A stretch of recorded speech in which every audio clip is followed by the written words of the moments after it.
Donjane weche mag ohala ni piny owacho koro sidho ayanga ndeke osigo mabiro bedo ka chopo e kaunti ma Kakamega. Nyasi mar sidho ndege no mar kambi mar Skyward no yuor gi jalup jatend piny Kenya Rigathi Gachagua ma okoni okang' makamano dhi yawo uchumi mar gwenge mag Imbo mar Kenya. Wycliffe Oko nigi ler mar wachni.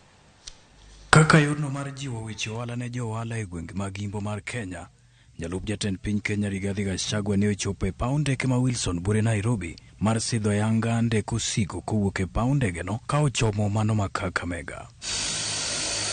Jalup jatend piny no oyango ni piny owacho ni kod chenro mar yawo pewe ndeke mamoko kendo yaro sekta mar limbe kaka yorno mar chopo singo ne jo Kenya kendo chwalo negi dongruok ma owinjore. The Kenya Kwanza administration is keen to make it possible to have air transport across the country, to make it easy for people to do business, to open up tourism opportunities, and to enable Kenyans move faster and save time so that they can use that time for other productive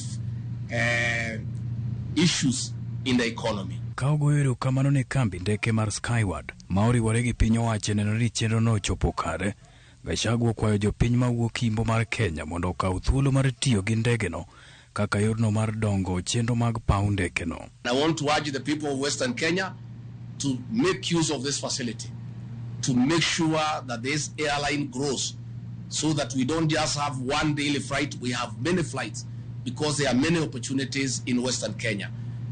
We have the rainforest in Kakamega, we have other historical sites that people can go and see. There's a lot of business in Mumea Sugar. There is a lot of business in Bungoma, and we want people to use this facility to be able to ease the cost of doing business and to make travel easy. Omedo ni ka opogore gi kinde manene ma wuoth mag ndeke nen mar joma onyalo kendo mano mar mor, kinde oromo ma wuoth mag ndeke en achiel kuom yore wuoth ma ochuno. Omiyo jopiny nyaka koro rwak wuoth mag ndeke pacho ka. Air transport is no longer a luxury for the chosen few. Air transport in this country is now a necessity to ease the cost of doing business, to ease travel, to make it convenient for people. And I have just looked at the rates to Kakamega and I was just doing quick mathematics.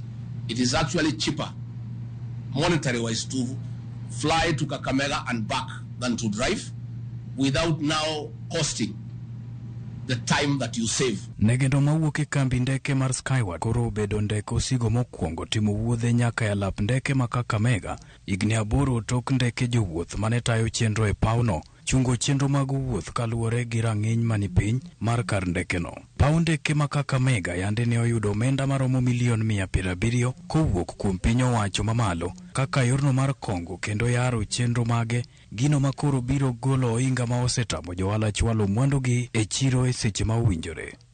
Wycliffe Oko, Ramogi TV. Wadongane weche mag wuoth.